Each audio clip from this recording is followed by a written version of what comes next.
In case you guys didn't know, the new Xdefiant beta is out right now. I'm live every single day on twitch.tv/quest if you guys have any questions about these settings, but everybody's been asking, so I want to show you guys these settings here real quick. Now let's get over onto it. So right here, we're going to be maxing out our FOV at 120. For our ADS field of view, it's going to be consistent. You can play with independent as well. I just don't like the look of it too much, but you can try both out and see what you like. My ADS behavior is going to be on hold. If you want to run toggle, switch it over here. ADS sensitivity transition is going to be at instant. Now you can mess around with these. I think Call of Duty has the same settings as well, where you can have a slower transition, but it's going to still be the fast ADS. It's still going to be the same ADS speed, so you're not going to have to worry about your ADS changing. This is completely just for your FOV and how it feels to aim down sight. So I like it to be instant, so when I press right click, I'm already boom looking at them. It's not a gradual transition. Melee during ADS, I like to have this off just so I don't fat finger something and I accidentally melee somebody in the middle of a gunfight and I end up dying. So I have this on off.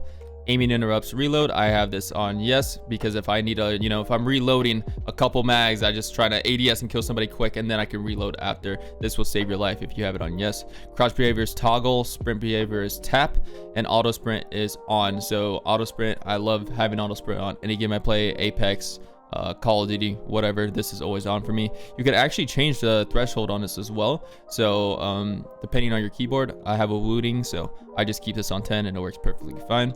Sprint interrupt reload, I have this on no. I like to keep my reload going even when I'm sprinting. Slide behavior is on tap. Auto reloads yes. Auto switch yes. Auto grabs on no, and walk behaviors on no. So these are pretty much default here. Headed down to below, challenge setting, this is just user interface. These are all pretty much default as well. If you want to display your FOV, obviously turn that on. I'm going to keep it on actually now that I look at it. And headed over to our mouse and keyboard settings here.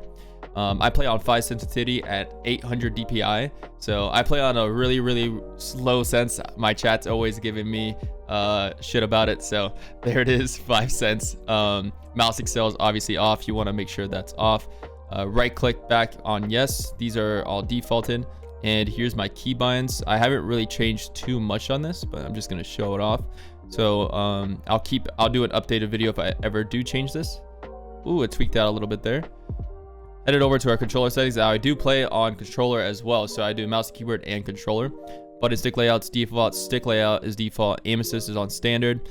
Aim assist traits, this is pretty much defaulted, and this is a really important one right here, the aim response curve type. So reverse S curve is just way better than the rest. So you have your standard and you have your linear as well, but the reverse S curve seems to work a lot better.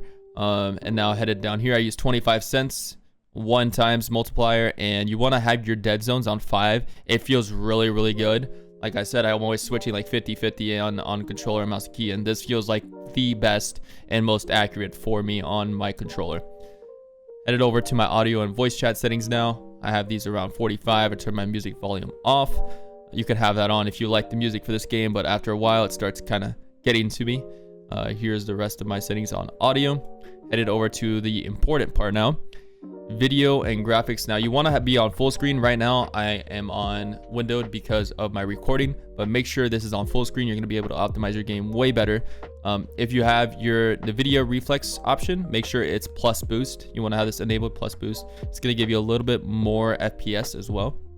Headed down, brightness 10, contrast 15, DX12 render. You can have this on if you have Windows 10 or newer. Now right now I believe I'm on Windows 10, so I'm not going to turn that on, but you should have this on if you have Windows 11.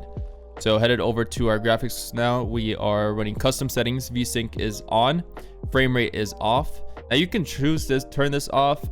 If you're considering input lag, it says considering turn this off, you may encounter screen tearing. So usually I have this on, but we're gonna put it on right now actually. Boom. Shadow quality is low, spot shadows is low, everything is low. So spot shadow resolution, contact shadows, resolution scale, sharpening is at 7, particle detail low, fog is at low, reflection quality is low, local reflection quality is off, vegetation quality is off, subsurface is off, ambient off, object details at 40. You can turn this up if you want your game to look a little bit better. Keep in mind with this beta, they made it so the texture resolutions are a little bit lower just in general for this test. I'm not sure why they did it, but I think they're just testing people's hardware. I'm not really sure their reasoning, but that's just what they said. So if the textures look a little different now compared to the other betas, that's the reasoning why. My extra streaming distance at 5, lens flare is off. I don't like lens flare. It just messes with everything I'm trying to aim, and I'm not trying to look at the sun. Water quality is low. Chromic, you can turn this off or on if you want. I mean, it depends on if you like the filter. It's just a filter. I like to keep it off on my games.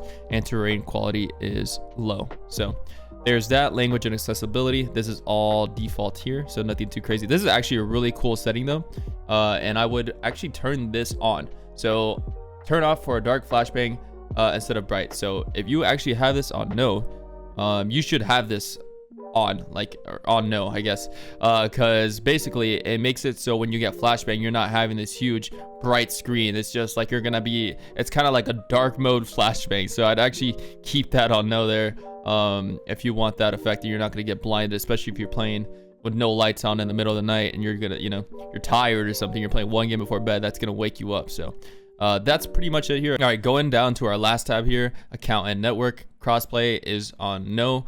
I'm not playing with anybody that's on controller or any friends right now. I'm just kind of playing solo while I'm over on stream.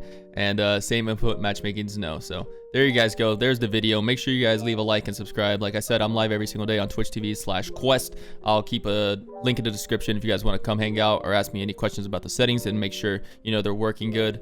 We can work some stuff out if anything goes wrong. But thank you again for watching. Subscribe and peace, boys.